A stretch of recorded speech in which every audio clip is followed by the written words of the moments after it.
Midnight Walkers is a first-person zombie PvPvE extraction game. But Stella, I thought you don't like extraction games and think the market is oversaturated with them. Yeah, and I still believe that, but that doesn't mean I'm going to immediately dismiss unique twists on the genre and not give them a chance.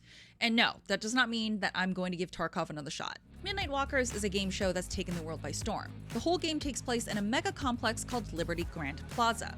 Everyone who's entered to participate in Midnight Walkers is after survival and riches, and each match is being broadcast to the general public. Midnight Walkers first caught my eye with the character roster. There are currently only 4 characters you can pick to play as, but each character is a different class that has unique abilities, weapons, and gameplay styles. In my hands-on time at Gamescom, I played as the recon marksman character Lockdown.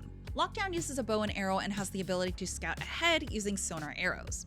So the entire roster consists of Brick, the heavy brawny class, who wields a heavy hammer and armor, Crow, an assassin with faster melee speed with daggers, and Margarita, a support character who can mix various chemical cocktails to give your team buffs and heals. So there's a basic variety of characters you can choose from, which can help your team of 3 when you enter a game. Currently, you can matchmake solo or in trios with the PvPvE game mode. When talking to developers at Gamescom, I actually found out that there will be a PvE mode available at launch for players who may not want to deal with fighting zombies and other players, since that can get a bit overwhelming to newcomers. Like most extraction shooters, you have to make your way through the map as the area you can play in shrinks. In Midnight Walkers, the map is actually just one giant mega complex with a dozen or more floors you can traverse. Since the map is built with the intention of you moving vertically, the gas that closes in after rounds will actually shut down random floors. I actually really liked that mechanic, since you'd have to strategize your route and figure out whether or not you wanted to sneak through a floor to find an elevator or stairs, or just get through the area as fast as possible to make sure you can make it to a safe floor before you get cut off from accessing safe areas. And moving quickly can often mean you get alerted to a lot of zombies. In order to extract, you need to use a small radar tool to get the ping for the exit door. Metal rectangular boxes will be set around various floors for you to enter to escape. Activating the mechanism will have a wait time, so you'll either have to clear out enemies around you at the point or sneak your way over and hope no one spots you. The zombies in Midnight Walkers are pretty varied. The most common enemy type is just your typical walker, but there are specialized zombies like runners, bloater types like from Left 4 Dead, and even a witch type that I saw during my playthrough. Luckily, I did not trigger her. So you really have to be strategic in your approach, and you can't just go in thinking you can fight hordes of zombies all at once. Again, this is not Left 4 Dead. Okay, so everything I'm saying sounds pretty cool, right? I was fairly impressed with what Midnight Walkers offered and was really excited to get some hands-on time at Gamescom. I did not get to play a PvPvE match, but rather a PvE round, which was honestly fine with me since I was learning the ropes. The game looks great. It's being made on Unreal Engine 5, and it looked and felt pretty solid for a pre-alpha build. Midnight Walkers has been in development since 2023, so I was pretty impressed at how this 2-year-old build played, especially since it was running on a laptop at the show floor. Combat was a little bit slower than I thought it would be, especially with the trailer I had seen that looked a little bit more action-packed.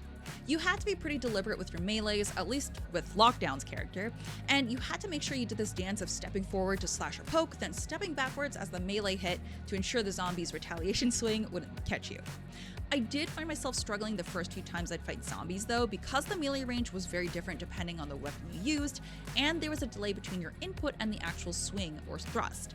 The slower, more calculated movement wasn't too big of an issue for me once I realized how the pacing would actually go in a match, but I did dislike that there was no sprint button. I kept pressing shift to run, especially after meleeing an enemy, but the shift was actually to walk. I asked the developers about this, and the idea had been to incorporate a shift walk key to walk quieter, kind of like in CSGO. In my opinion, this works for tactical PvP team shooters like CSGO, but not for a dynamic game like Midnight Walkers. Since Midnight Walkers is a survival game, the option to sprint should definitely be built into players' toolkits. I do think an option for quieter traversal is important in a zombie survival game, but honestly, even crouching to enable you to walk quieter and sneak around is a better option here than walking. I struggled with that mechanic the most in my playtime, since I would reflexively hit shift while trying to move faster or, run around in combat, and I would end up getting slapped by zombies. The developers did specify that they'd gotten the sprinting feedback the most often from players and would be implementing something soon to amend that, but there wasn't a time set on when that might happen. Lockdown's kit was interesting since he was mostly long range, but he did have a melee weapon, a spear, to use in close range. Lockdown's bow doesn't one-shot walkers with headshots, but rather takes 2 to 3. I'm honestly not entirely sure how to feel about that. In a PvE mode, I think that the amount of headshots is fine since the only danger are the zombies. But in the normal PvPvE mode, it may be a bit of an issue since you're more likely to face off against human players who will absolutely weaponize directing zombies at you while also firing at you, making the group of walkers more of a problem. You could argue and say that this is part of the difficulty of the game, but it could get a little bit overwhelming pretty quickly, and I can see that turning off a lot of players. Making the basic walkers a one-shot headshot kill in PvPvE specifically would make more sense to me, but I'll have to play Lockdown when the pre-alpha test opens up again. Each floor in the mega complex is actually pretty large. I found myself exploring a lot before realizing I was on a timer and should progress faster so I could find an extraction point. I filled up on loot fairly quickly so I could extract pretty early on, but again, I really liked exploring the complex and the different rooms that were on each floor. I also really enjoyed how you were able to take different items from different rooms to get the exact resources you needed from each run. Say for example, you wanted to grab more iron or metal to build a specific attachment or part in the lobby. Well, you could find gyms on various floors to grab dumbbells and other equipment that can be scrapped from metal. Along with the loot you can get in-game, in the lobby you can buy or trade items with various vendors and increase your reputation with them in order to get access to better vendor items. You can also opt to do more missions for them to increase the rep as well. So there is a lot of replayability in Midnight Walkers, and not just for getting loot and getting out. It may not be the biggest deal to some, but for me, I really appreciate when games like this have some form of backstory or explanation as to why this setting exists. Midnight Walkers has the benefit of having a set roster of characters who have different stories as to why they've entered this game.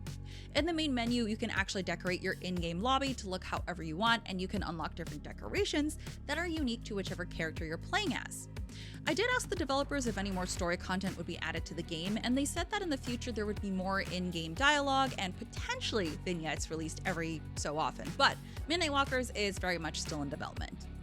There's a lot of potential with Midnight Walkers, and I'm going to be following its development process since it's set to release in early access sometime in Q4 this year, which is anytime from October 1st to the end of December. If you're interested as well, you can join their Discord channel where they coordinate playtests and have developer discussions. I'm actually really happy to see that the developers are so involved with their community from the start, so that'll help them build a solid base way from the beginning. Do you think you'll check out Midnight Walkers? Let me know. Thanks for watching, and I'll see you in the next one.